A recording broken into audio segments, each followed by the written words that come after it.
The mysterious package that changed everything for us. Before we begin the story, make sure to subscribe to our channel and never miss more incredible stories every day. The box hums. I say, half joking, half praying I'm wrong. Maya has one hand on the doorknob, the other on my wrist.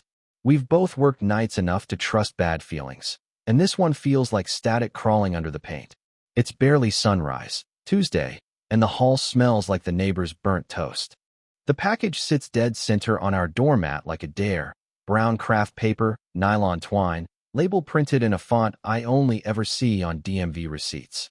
No return address, just our names, Alex and Maya, black and bold like a command. I'm a warehouse dispatcher. My days are barcodes, manifests, chain of custody logs, the quiet ballet of forklifts. Systems soothe me because they prove someone saw, counted, and signed. So when I notice the label's date is April 31st, a day that doesn't exist, my stomach folds. You see that? I say. Maya nods but doesn't move. She's a cardiac nurse. She knows what an arrhythmia looks like on a screen. This box is an arrhythmia in cardboard. I cut the twine. The lid pops like it's been holding its breath. Inside, old photos curled like leaves around a metal key on a faded motel keychain, a USB draped in tissue, a cash receipt stapled to a yellow note. Keep it quiet this time. Beneath that, a glossy 4x6 of a man shaking hands with someone I recognize from city council banners. Both faces 30 years younger, both smiling too wide. My name is written on the back in blue pencil, as if it were a file header, as if I were a clerk. We call the cops, Maya says. Or we don't touch it. I remember what I stand to lose. A job that depends on trust, a lease with our names side by side. The life we built like shelving, squared, level, humble, ours. I also remember the way rumors ripple through a warehouse faster than forklifts. If this is nothing, we become a joke. If it's something, we become a target. The photos smell like old tape and damp paper. The USB is unlabeled. The key's teeth are notched in a pattern I've seen on storage units. We don't yet know who sent it, but it definitely knows us. When I was 8, Mom told me stories in the laundry room because it was the only place the dryer drowned out Dad and my uncle arguing over debts that never quite had names. She'd fold towels into perfect thirds and say, "Truth is a receipt with your signature on it." We weren't a dramatic family. We were a careful one.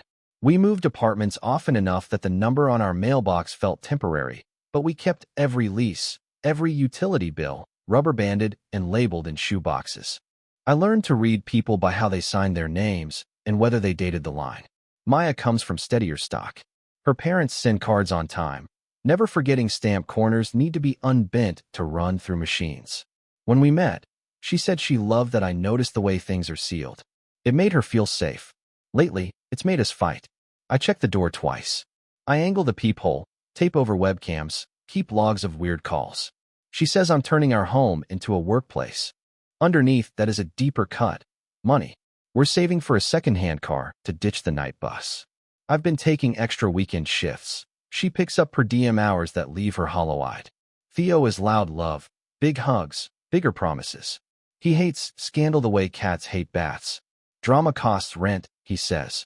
When I text him about the package, he calls immediately. It's a prank, he insists. Throw it out. I don't mention the key or the councilman's face. I say, it's probably nothing, and hear my mother's dryer hum in my skull like a warning siren from 30 years ago. I tell him we'll handle it, that I won't do anything reckless, that I'll keep Maya out of it if he sleeps better. On the yellow note, someone pressed hard enough to emboss the page below it. Under the lamp, ghost letters rise that spell the start of our last name. I take photos of the label. The print ribbon streaks in 2 places. The barcode is valid but points to a defunct routing center, and the date is still that impossible April 31st. I rub the corner of the paper, glue residue beads under my thumb like it was lifted and laid down again. The return address block is a smudge, not a blur, too uniform, like someone used a graphite stick and a flat edge. I hold the box at an angle and see a faint impression of another address beneath ours, scraped away, 5 digits matching our zip except the last. Someone meant it to land close. Maya watches the peephole. Gray sedan, she whispers. I slide to the side and look through the opposite window. The car idles with its lights off, Driver not looking at us, which is its own way of staring. Maybe it's the neighbor's boyfriend, I say, which would be easier on all of us. The engine ticks. A minute later, the sedan rolls forward and disappears at the corner like it had only been waiting for us to open something. We both keep listening long after it's gone, the hall stretching like a tunnel. I glove up, not because I think I'm heroic, but because warehouse habits die harder than hope. I lift the USB by its edge and look for writing. Nothing. I spin the key on its ring and hear the soft chime of metal that says storage unit, not apartment or office. The cuts are deep, the bow stamped only with a tiny triangle. I feel ridiculous, Sherlocking inexpensive hardware. But the note, keep it quiet this time, spreads like cold in my shirt. I smell old cardboard and something sweet, like spilled cough syrup. This is nothing, I tell Maya, mostly for myself. Probably a prank from Theo's friends. She raises an eyebrow without moving her face. Sure, she says. Because your brother's friends collect municipal photos and emboss our name. I laugh, and the laugh sounds borrowed from somebody trying not to cry. My phone buzzes with a spam call that spoofs our area code, then hangs up on the first ring. The reflection resolves, and there's my father, younger, 3 men to the left. By noon, there's a second envelope wedged under our door like a tongue depressor. No stamp, no postal marks, hand-delivered. I stare through the peephole, then open. Inside is a single photocopy of a newspaper clip about a zoning variance from 1996, circled in red grease pencil. River Point Storage. Approved pending hearing. Someone has arrowed the name of a signatory I know too well. Our father's old partner, Leon Farrow, who moved away when we were kids and only mailed postcards with mountains on them. At the bottom margin, this time, follow directions. Mrs. Kaminsky across the hall cracks her door. A young man was asking for you, she says. Dark jacket. Polite. Not a salesman. She taps the side of her face. Said he'd wait in the car. Gray sedan. I thank her and promise to bring down recycling later like it's a normal day. When Maya gets home from her shift, she presses her thumb to our deadbolt and frowns. The paint around the strike plate looks abraded, like someone tested the gift. Do we call the super? She asks. Or the police? I say we change the chain and photograph the marks. She goes quiet and pulls me into the kitchen, away from the door. Alex, this stops tonight, she says, voice low. Either we turn it in, or we lock it up and forget it. I line the items on the table like evidence. Key, USB, receipt, photos, second envelope. I add my own. Timestamps, notes, stills from the peephole. Theo texts a string of skull emojis, and then, we're coming over, but he doesn't, which is Theo's version of love, threaten presence, grant space. I wipe the table with alcohol, and the photos bloom sharper for a second. The councilman's smile is a knife point. The receipt number matches a chain that operates near the river, open late, cash-friendly. The building hum shifts. Somewhere, a compressor kicks off, and the quiet isn't quiet so much as held breath. The radiator knocks like someone tapping code in the wall. I light the cheap emergency lantern we keep for blackout days and set it on an upturned saucepan to throw light higher. The shadows sharpen as if outlined in ink, turning ordinary corners into alcoves with intentions. Outside, a siren yawns past and then fades, leaving a sound like a seashell in the vents. Maya breathes through her nose, measured, the way she does before inserting in 4. The bulb pops, and our apartment folds into an uncanny, electric dark. Theo arrives late with a grocery bag like a peace offering, bread, soup cans, batteries. He doesn't step inside at first, just looks at the key on our table like it's a live wire. You should burn all of it, he says. I'm serious, Lex. This is how people get dragged into other people's messes. He paces a circle in the small space between the couch and the shelves we assembled from clearance planks. Drama is debt with interest, he adds, a slogan he probably saw on a gym poster. I want to argue that ignition isn't erasure, ashes testify. I call Aunt June because she taught me how to keep a file the way some aunts teach you marinara. First thing, she says, voice bright and brittle. Stop touching the originals. Put them each in a clear sleeve. Photograph everything next to a ruler in today's paper. Write where and when you found them. Then go get a manila folder from your building office and write temp on it big. I can hear the click of her pen through the line, her breath like a metronome. And don't plug any strange USB into anything you own. Maya and Theo take opposite corners of the kitchen like weather systems about to collide. We cannot be the heroes of this, Maya says. We are renters with 2 jobs and 1 savings account. Theo nods hard. Exactly. Renters don't have enemies. They have landlords. I want to say, we already have an enemy. Whoever embossed our name onto a note and pushed it under our door. Instead, I say, okay, we'll secure it. The lantern light makes us all look like people in old photographs who haven't yet learned which way the story tilts. June, I ask, what would you do? She exhales. If it's real, someone will come for it. If it's fake, someone will come anyway. Either way, you need a witness and a neutral place. Bank branch. Not at home. And you need to write down exactly who saw what, when. She pauses. And Alex? Remember, once you show a thing, you can't unshow it. The chain rattles softly. Our deadbolt jiggles twice. Then a slow, deliberate knock lands between heartbeats. I unlatch the chain, open to the empty hallway, and feel the knock still vibrating in my bones. Theo whispers, burn it, but Aunt June is on speaker, saying, photograph, bag, label, and stop handling the originals. I run a fingernail along the box seam and feel a give, double-walled cardboard. I slice the inner flap and a thinner envelope slides out, wrapped in wax paper, corners reinforced with ancient masking tape. Inside, a laser-printed ledger image showing cash advances to RPS Holdings, Unit C, 137. A Polaroid of the same councilman near a rust-red roll-up door, and a second sticky note, same rules. Same place. The motel key tag reads, River Point, 23.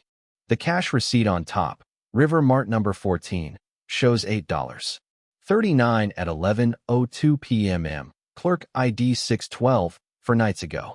On the back, a P.O. box and a tiny triangle logo stamped faintly in violet ink. Hidden compartment, I say. Maya touches the tape square on the USB and says, they covered the indicator light. Someone expected this to be copied, not used. Theo rubs his temple. We were kids when Dad did deals with Leon, he mutters. If this loops to them, I want out. June exhales into the phone. Then you need a neutral site, a witness, and a timestamp. Bank branch, safe deposit, not your kitchen. I label sleeves A1 through A7 in block letters, then write. Discovered at 6:42 p.m. Secured by Alex. Witnesses, Maya plus Theo. We argue about police. Maya says mandated reporters can't unsee felonies, and she can't risk her license on rumors. Theo says cops leak. I split the middle, lock it up first, then decide. The gray sedan returns outside, lights off, engine idling, then slides away like it only wanted confirmation we're moving. I pull my work jacket, the one with a stitched name patch that makes bank guards talk to me like I'm honest, and pocket the key. We go now, I say. Maya nods. Theo swallows. June says, call me when you're under a camera. The elevator doors open with a bright, church bell chime that feels almost ceremonial. The elevator's mirrored wall shows a 4th figure behind us I can't place. For a heartbeat, I think it's a person. Then the door closes, and I see the distortion. Our reflection doubled by the warped steel panel, my fear wearing a second face. We ride down in silence, holding breath like contraband. At street level, the night smells metallic and damp, river air braided with bus exhaust. We take the lighted streets, not the shortcut. I carry the folder like it's a newborn and a grenade. Maya scans shadows. Theo walks close enough to bump my shoulder at every uneven seam. At First Union, the vestibule camera blinks awake, and the guard looks up from a crossword. Safe deposit? I ask and show ID. Warehouse dispatcher doesn't impress anyone, but the tone, procedural, calm, does. We rent a small box and film the process on Maya's phone. The clerk's name tag, Alyssa, the date on her screen, the numbered keys. I narrate softly. Depositing sealed envelope A, contents described in attached inventory. No electronics opened. Witnesses present. Theo's hands shake as we lay in the envelope. June insists we keep one duplicate. Photos of everything. A copy of the ledger image, the receipt, and the note, sealed separately for a dead man's switch. Back in the lobby, Alyssa says, there was a man in here earlier asking about hours for the safe deposit desk. She glances at the door. Black jacket. Quiet voice. Gray sedan. We step into the cold, and the windows reflect us in triplicate, doomed choir. Across the street, a payphone stands like a fossil. It rings. We stare like tourists at a miracle. It rings again. Don't, Maya says. Please. I cross anyway and lift the receiver. Static, then a man. Same rules. Same place. Last time you ignored them, someone died. The line clicks dead. Maya's eyes shine like she's trying not to drown in them. The USB's metal edge cuts my palm as it begins to vibrate. For a breath, I think the drive is alive. It's my pulse slamming against it. I wrap it back in tissue and tuck it in the duplicate envelope. We're being toyed with, Theo says. Or warned, Maya counters. I look at the River Point key. Same rules, same place. I repeat, and the triangle logo flashes in my head like a hazard sign. We verify place before we touch anything else. We walk 3 blocks to River Point storage by the levee, where sodium lamps paint everything bruise yellow. The manager's window is dark, but the keypad glows. Unit C, 137 is down the middle row, red door, matching the Polaroid. Not tonight, Maya says, and she's right. We're not cutting locks, I add. Instead, we photograph the door, the seam, the lock number, and the bullet camera above the aisle. I note time, temperature, witness names. If we're building a record, we build it straight. A sedan crawls past the entrance, slows, and moves on. Theo whispers, Dad used to keep holiday decorations in a storage unit. Said it was cheaper than moving with them. I don't say I remember the key clacking against the ignition, the triangle stamped on the bow. I don't say I remember Leon's laugh, gun range loud. We duck into the late-night diner nearby. Aunt June meets us in a booth under a plastic ficus, smelling like paper and peppermint tea. She spreads a county plat map, points at lots sold in '96 when the zoning variance passed, taps a parcel abutting the levee that shunted a public easement into private hands. Land grab dressed as flood control, she says. RPS Holdings was a pass-through. The councilman sponsored it.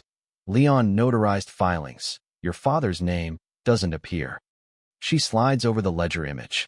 Accept cash advances tied back to C-137. Chain of custody your way forward. June looks at me over her glasses. Alex, decide your ally. Reporter Quinn will publish. Detective Ruiz will prosecute. A gloved hand slaps the diner window beside us, palm pressing slow circles. I jerk, spilling coffee. The glove smears grease against the glass, then vanishes, replaced by our own pale faces in reflection. Pattern interrupt. June says drilly, but her hand trembles where it holds the map. Maya wipes the table, voice steady. We can't be the only ones holding this. A dead man's switch needs an audience. Theo shoots back, and an audience invites retaliation. I say, we split the risk. We'll copy what can be copied, give Quinn the existence of records without publishing the contents, and ask Ruiz how to secure a sealed affidavit if we meet probable cause. June nods. Chain of custody, then chain of trust. We set the plan. Tomorrow, noon, meet Detective Ruiz at the records office where June still knows the clerks. 3 p.m. Quiet coffee with reporter Quinn to establish timelines. 6 p.m. Return to the bank to log any new materials. I draft a simple log entry template with columns for who, what, where, when, why, and leave blanks for signatures. Maya insists on a safety layer. We schedule a timed email to ourselves and June with the duplicate photos. If it doesn't get canceled by nightfall, it sends automatically. That's your dead man, she says. And your life jacket. On the walk home, the wind climbs the avenues like an animal. Our apartment door is untouched, but inside a new envelope waits on the kitchen table where none of us left one. I taste metal. We gather around. No stamp, no seal, just a single printout. A low-res still from our bank vestibule camera, time-stamped 20 minutes ago. The 3 of us huddled around Alyssa's desk. Across the bottom, typed in a blocky font, "You're sloppy." There's a second page, a spreadsheet fragment showing transfers from RPS Holdings to Wellness Initiative PAC, a shell I recognize from yard signs last fall. Theo whispers, "They're in the building." Maya points to the top corner, laser printer banding, office machine, not home. Our hallway smoke alarm chirps alive, then keeps chirping as if counting down. We scan the apartment.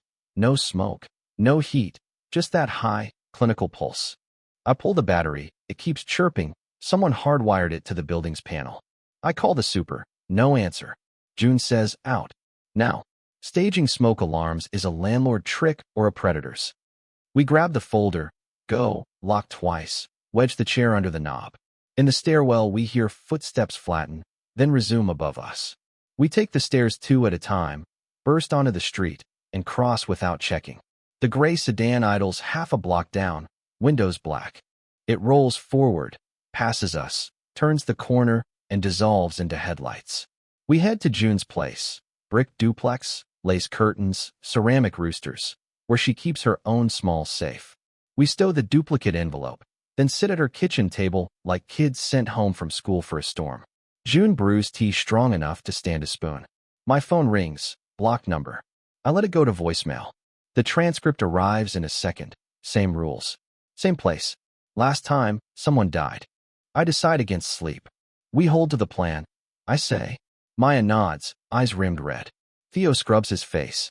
I'll go to the meeting, he says. I want to hear Ruiz say the word felony. Morning breaks like bad glass. At the county records office, the clerk's badge, Sandra, flashes as she recognizes June and, by extension, treats us like brittle heirlooms. Ruiz arrives in a suit the color of asphalt, eyes taking inventory of everything from our scuffed shoes to the smudge on the ledger copy. You kept originals off network? He asks. I nod. Good, he says. He requests we show only copies unless subpoenaed. He looks at the Polaroid. That door is C-137.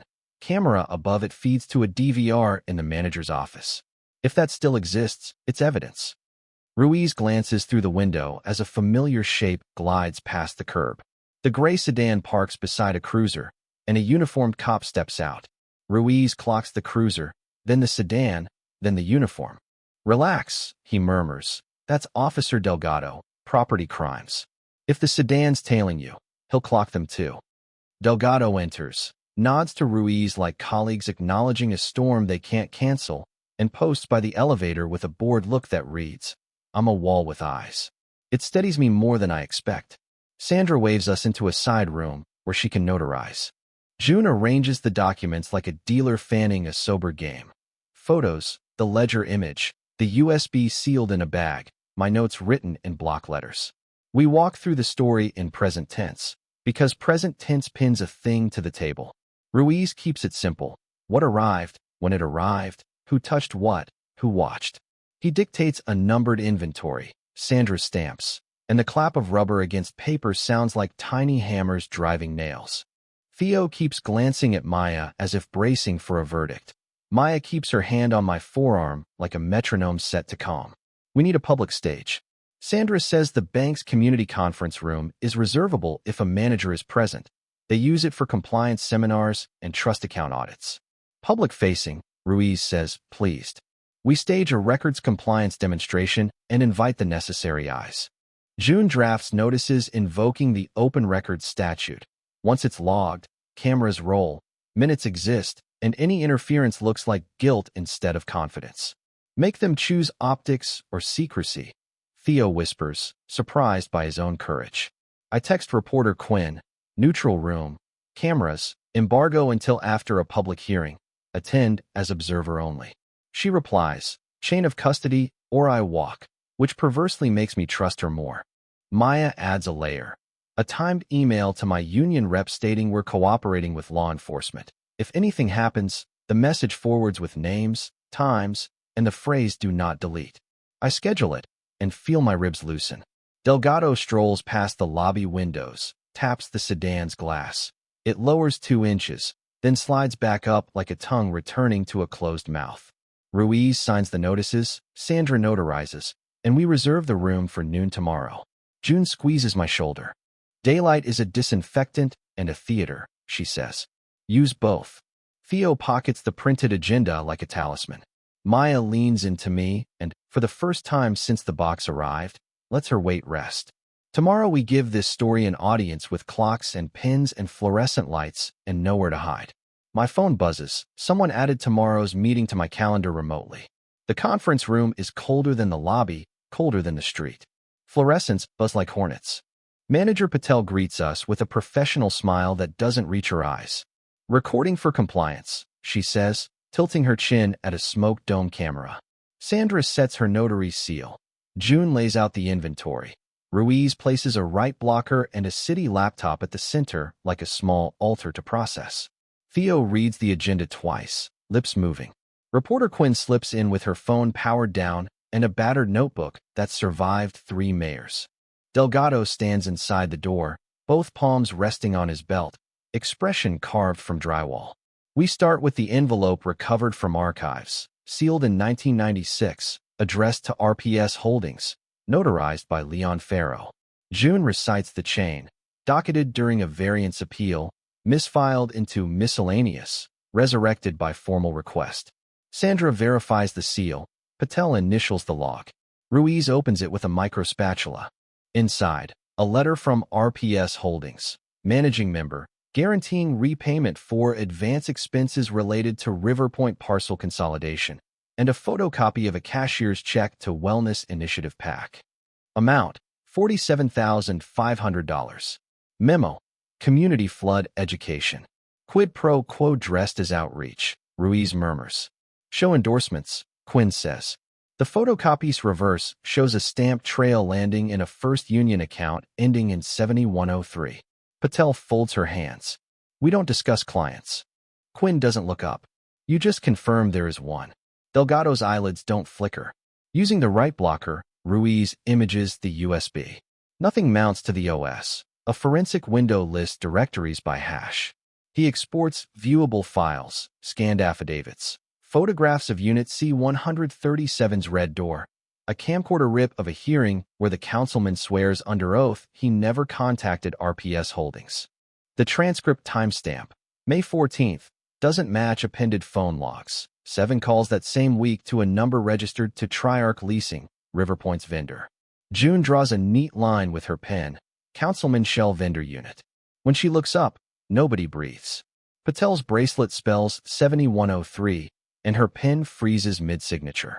Patel exhales through her nose, sets the pen down, and stands. I'll get our compliance officer. The door sighs shut behind her. Quinn underlines 7103 twice on her palm, as if it might run. Ruiz leans toward me. If that number ties to internal routing, we're in bank secrecy territory, he whispers. Theo swallows. We didn't make this, I say softly. We found it. We logged it, and we're not hiding it. June's hand lands on his shoulder, steady. And we do it by the book, she adds, like a blessing and a warning. Patel returns with a man in a navy suit who introduces himself as Mr. Hale, Compliance. His smile is starch. We appreciate transparency, he says. However, the bank can't be a party to an adversarial proceeding. Ruiz's brow lifts. You already are. Your cameras, your room, your manager's initials. Hale relaces his fingers. We will supply any footage pursuant to lawful process. Quinn doesn't bother to hide her sigh. The lawful process is sitting on that table. Hale ignores her and slides a printed policy across to Patel. She doesn't touch it. Delgado steps forward. Sir, this is a records compliance demonstration logged under the Open Records Statute, he says in a voice that could plane wood. Hale retreats half an inch. Something thuds in the hall, probably a mail cart, but everyone stiffens as if the air remembered how to bark.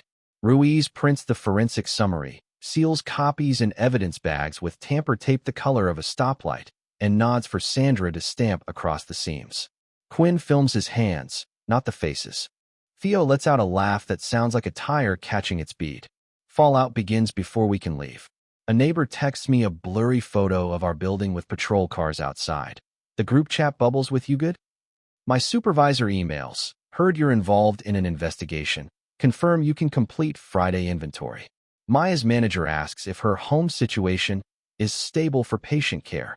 June's steps sprout cameras by dusk.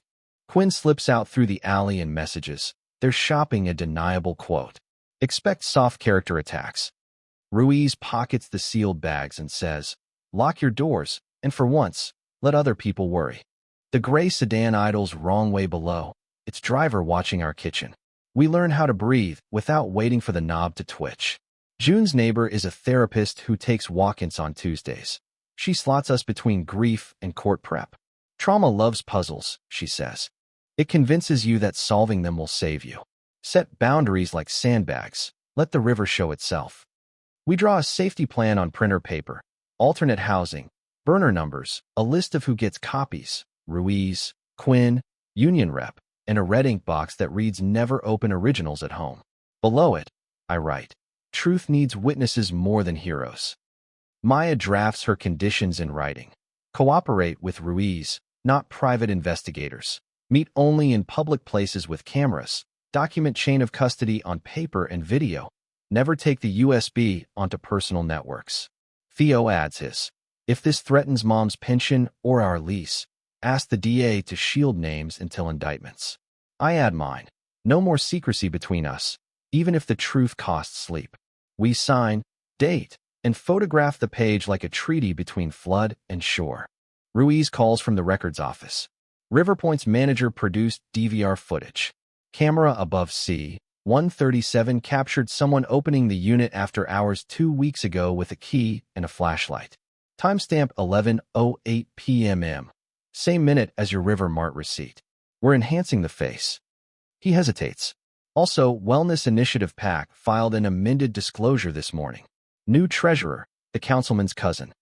Quinn texts a minute later. Hale briefed someone before resigning. Assume pushback soon. We move duplicates to 2 new locations, a union locker under my name and a P.O. Box June rents under her maiden name. I leave a note for future me. You did what you could. Rest anyway.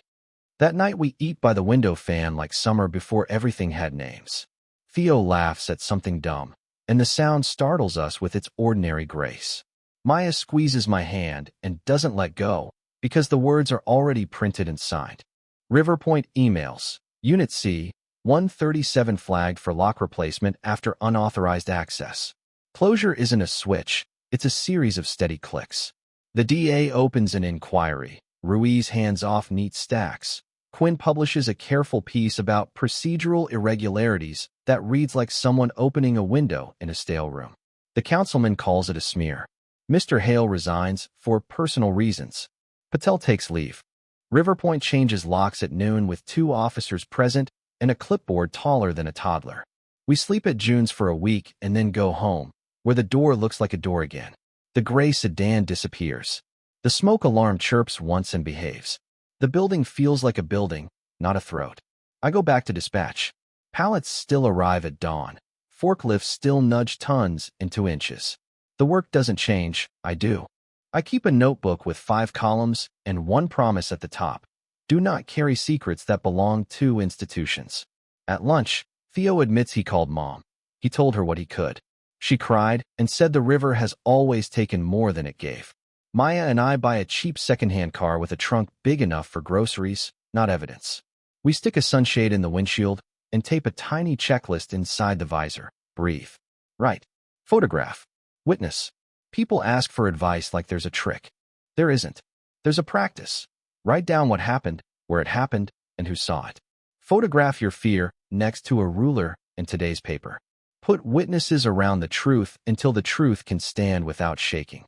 Choose help that has its own audit trail. And set boundaries like contracts, because love without terms becomes collateral for other people's debts. If a box lands on your doormat, breathe, label, and invite daylight in. One hopeful image. Aunt June asleep in her chair, mouth open, manila folder rising and falling on her chest like a book you can dream through. One practical takeaway. If you can't stop the river, move the sandbags where they'll save someone who can't swim. Some mornings I still hear the payphone ring, but now I let it ring.